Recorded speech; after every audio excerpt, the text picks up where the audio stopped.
which, you know, stereotypically, if you look at like colorism jokes, light-skinned people are always portrayed as delicate or soft. So he's saying, even though I'm light-skinned, I'm still a dark N-word, to be like, I'm still hood, I'm still strong, I'm still thug, I'm still street. I mean, what does dance hall, patois, the islands all have in common? Drake. Puerca, puerca, call me Shabba Ranks Drake. Whatever that means. It's getting weird.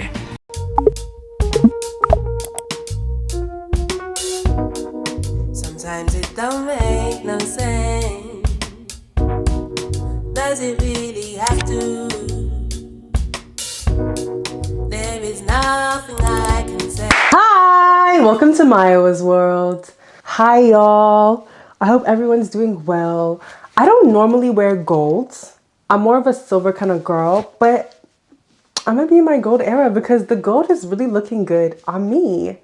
It's really looking good on me. So today's video is going to be about Drake, the race shifter. Okay?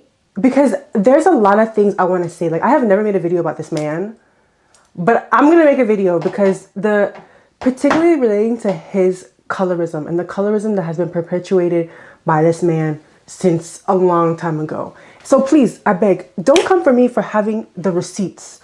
Come for the person that's producing the things that's making me read the receipts. Okay, another thing, just a disclaimer. Everything I'm saying is completely just a fiction of my own imagination. I have no I'm not a credible source. I'm not, please don't sue me. Okay, I don't know what I'm saying. I'm just rambling my thoughts.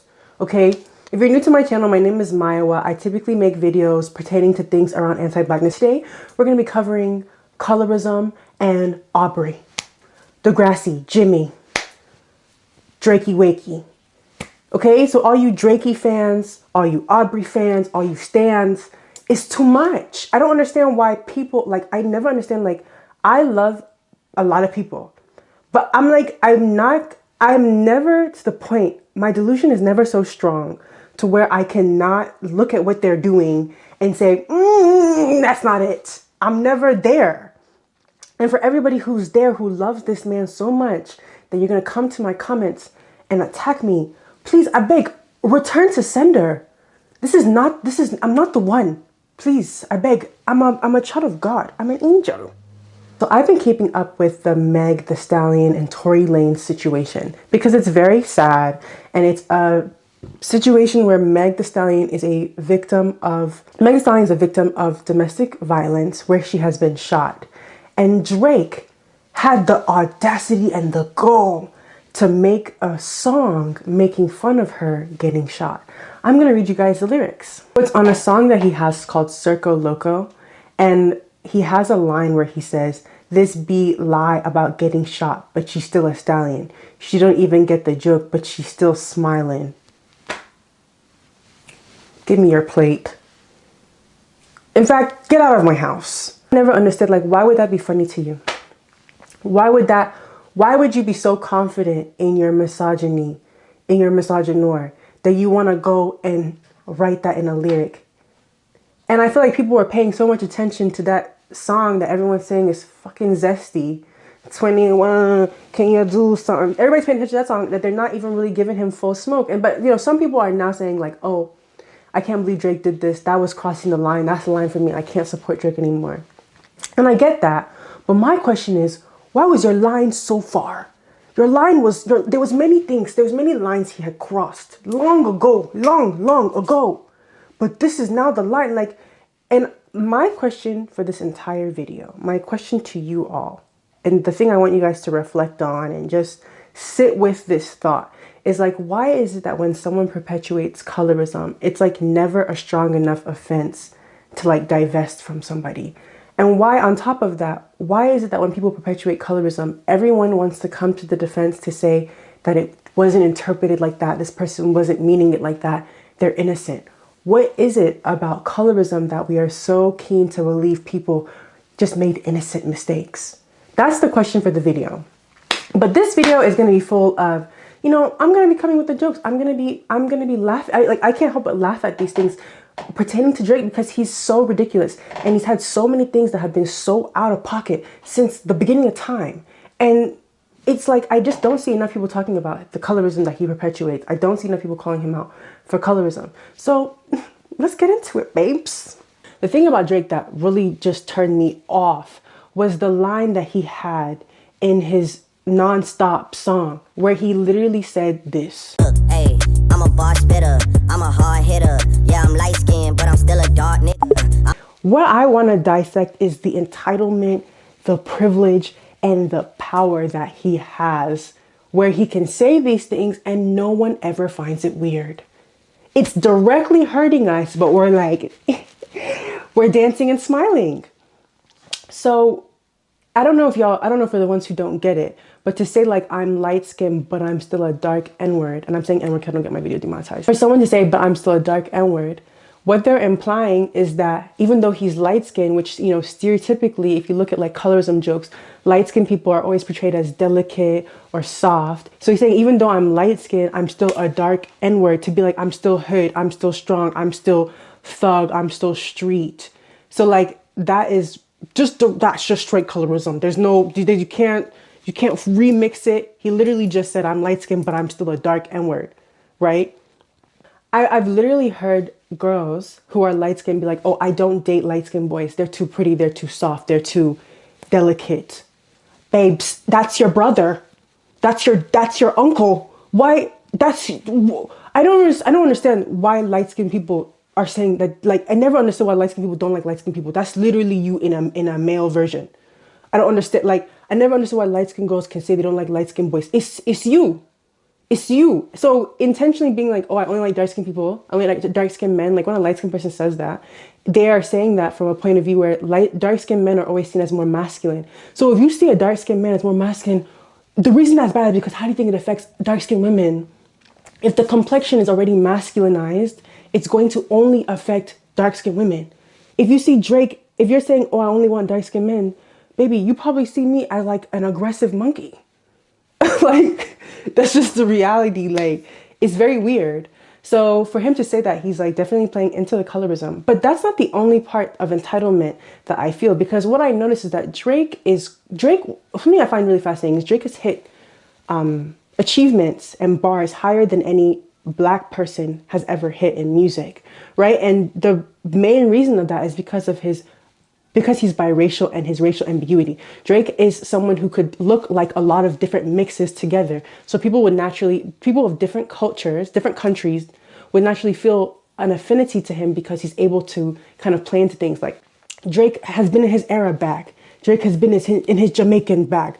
Drake has been in his Nigerian bag, African-American, Southern bag, rapping like he's from East Point, right? Drake is able to sound like he's doing sonically all these things, but where he continuously punches down at, which is the group that they will never be pushed back for punching down at, which is Black people. Aside from the fact that this man has literally just done blackface, and then he's made he said misogynistic comments about Black women. Then he made a joke about Meg Thee Stallion's domestic violence. And then he has a video of him saying that he should be allowed to talk in a Jamaican accent. Let me play it for y'all. I mean, if I had to rate my Jamaican accent, I would say I'm elite. I mean, what does dance hall, patois, the islands all have in common?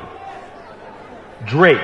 Bueka, bueka, call me Shabba Runs Drake. Bueka, bueka. So when you hear me speaking a Jamaican accent, just go with it.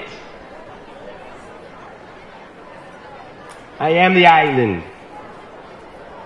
Willie come at in the call it broken heart. It's better than whatever part. You don't know it from the start. Me till I'm still dirty yet. Whatever that means. It's getting weird. The confidence of this man is beyond me. I don't get it. Like, for me personally, if I'm not of a culture, it doesn't even matter if the culture is literally within Black culture. I'm not going to engage or feel so comfortable or feel so entitled. Even culture that I literally grew up in proximity to. Like, I'm from Atlanta. We have a lot of Jamaican people here. You will never see me claiming that, when Jamaicans is doing their thing, I'ma smile and nod, right? If you invite me to a Ghanaian party, even though Ghana is in West Africa, you will not see me in the center claiming to be Ghanaian, right? Even though it's just like one country apart, like I'm not claiming it. Even being from the South, if I see people starting to do dances from New York, like I'm not about to be Harlem shaking and claiming I'm from New York, right? I know that that's, there's certain things, I'm not gonna be doing the sturdy and being like, I'm from here. I'm not from there. I've always been very shy and very grateful when different cultures invite me into their, like, when different people from different cultures invite me in. I'm so grateful, which just, I'm just gonna pub myself. If you are from another Black culture and you wanna invite me to some kind of party, listen, I would love to go, please. But like, Drake is the kind of person that he like becomes the culture. And because he's biracial, I feel like a lot of times Black people have hesitancy, fear, and hesitancy and fear about addressing discomfort that sometimes biracial people can make Black people feel because of the assumption, the proximity, and the entitlement, right? Because I feel like with being biracial, this becomes a tinted lens that people see on that person, right? Because people who have access to whiteness, or who are closer to whiteness, are always going to be seen as more.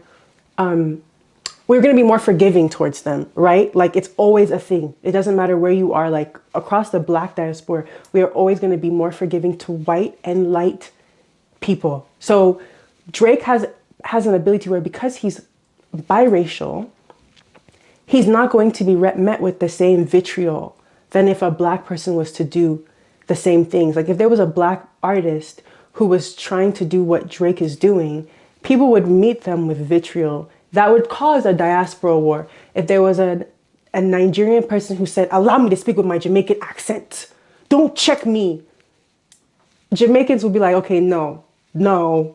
But I think because Drake is biracial and he's able to morph into things, and people just don't check him. And I thought what I thought was interesting about the concert is that he's literally telling people, like, the audience is predominantly white. And he's telling a predominantly white audience, or at least from the angle of the person filming, the audience looks like it's predominantly white. And I think that what I'm realizing is that when Drake is in spaces where predominantly people aren't of that culture, aren't from that country, he's able to like be the Jamaican, right? Even though he's not from there, he's able to take that on because it's like, from whiteness point of view, you are that. It's kind of like similar to, like, have you ever been to a white party? Like an all white party, everybody's white, and there's one Black person and they can't dance. They hitting some weird kind of Dougie, but because it's the only Black person, that Black person's able to feel like they're the best dancer in the room. That's kind of what Drake be doing in white spaces, because I would love to see him do that in Jamaica. I don't know how that would be received. I don't know how people would feel about that sentiment and him saying that the way that he does. The reason that Drake has reached the levels and heights of his career is mainly due to, like, okay, Drake has talent, sure, right? I'm not denying that. But Drake's proximity is what allows people to feel comfortable. And even when he was comfortable, right? And you know which people I'm talking about. And even when he was marketed, people kept mentioning the fact that he was biracial as his selling point. Like, I'll see if I can find some stuff. So, like, his racial ambiguity has always been there from the beginning. It was never a mystery. He was not one of these artists that pretended like he was one thing. He's always made it clear, I'm biracial. He's never not said that. But for some reason, even with people who actively say I'm biracial, there is this like desire to want to see ourselves reflected to where we are forcing an identity that literally isn't him. We force ourselves to think he's Black to feel like we're mirroring him, even though he doesn't look like us and he's never desired us. I don't know if y'all have noticed, but Drake has never co-signed a dark-skinned artist. Every woman, who's a woman, right? Every woman who he co-signs is literally light and bright. He will not co-sign a dark-skinned artist, right? Like, and he's never put us in put us in his music videos. Like, he is like, and if he does, it's literally like catch a bone. It's literally like 1 out of 100. Like, his dating preference does not reflect this. His mother does not reflect this. His family, and to be honest, I'm weary of men who only hang out with dark-skinned men and white to light-skinned women.